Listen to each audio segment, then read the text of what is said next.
Ilmu terawangan adalah ilmu menembus atau melihat dimensi alam gaib.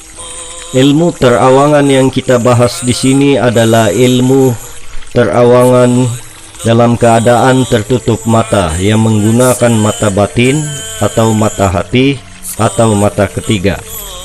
Sebenarnya pada saat kita masih bayi lagi, setiap manusia memiliki kepekaan batin yang sangat super tajam dan sensitif terhadap setiap gejala-gejala yang bersifat gaib. Rengkek ataupun tangis bayi pada malam hari kadangkala menandakan akan hadirnya sesuatu di luar batas kemampuan manusia biasa. Mengapa demikian? Kerana hati bayi yang masih suci belum terpolisi oleh hal-hal yang bersifat nafsu duniawi masih memiliki mata batin yang tersangat tajam, seumpama kaca yang sangat jernih. Nah, mengapa kemudian batin kita menjadi seolah tertutup oleh tirai dan kurang memiliki kepekaan lagi? Diri kita yang hari demi hari yang semakin dewasa akhirnya telumuri oleh gejolak dan perilaku yang membawa kita kepada perbuatan dosa dan maksiat yang lambat laun mengotori hati kita, bagaikan debu yang menebal pada kaca yang mulanya jernih bersih cermelang menjadi hitam tak bererti lagi.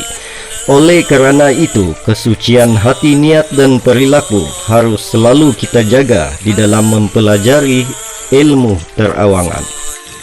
Latihan pernapasan dan zikir untuk membangkitkan daya terawangan. Waktu yang baik untuk mengerjakan latihan ini adalah di waktu malam, yaitu apabila keadaan yang telah sunyi dan sepi. Sehari cukup dilatih satu kali sahaja, yaitu lama waktunya 30 hingga 60 menit. Anda harus berkeadaan berwudu, dilakukan dengan duduk bersila. Ruangan tidak bising dan cahayanya tidak terlalu terang. Tidak banyak nyamuk ataupun hal lain yang dapat mengganggu latihan Anda. Pakaian agak dilonggarkan. Kedua tangan taruh rileks di atas paha. Napas diatur sehalus yang mungkin. Pertama, tarik napas halus panjang melalui hidung. Kemudian tahan sebentar saja di perut atau di pusar. Kemudian keluarkan napas melalui mulut secara halus dan panjang. Lakukan perbuatan ini sebanyak 25 kali. Kedua, tarik napas melalui hidung secara halus dan panjang. Kemudian tahan sebentar sahaja di perut atau pusar. Kemudian keluarkan secara halus dan panjang melalui hidung. Lakukan perbuatan ini sebanyak 33 kali. Ketiga, tarik napas melalui hidung secara halus dan panjang, kemudian langsung dihembuskan juga melalui hidung secara halus dan panjang tanpa menahannya, yaitu bernapas seperti biasa. Dalam keadaan tertutup mata, tumpukan pandangan di titik cakra ajna, yaitu di dahi atau di tengah-tengah antara dua alis mata. Kemudian tumpukan segala rasa yang ada di tubuh kita di kedua telapak tangan kita. Dan tumpukan segala bunyi yang kedengaran di telinga yaitu upayakan mendengarkan bunyi nafas yang masuk di hidung dan yang keluar di hidung, dan konsentrasikan di hati kita dengan zikir Allah, Allah, Allah.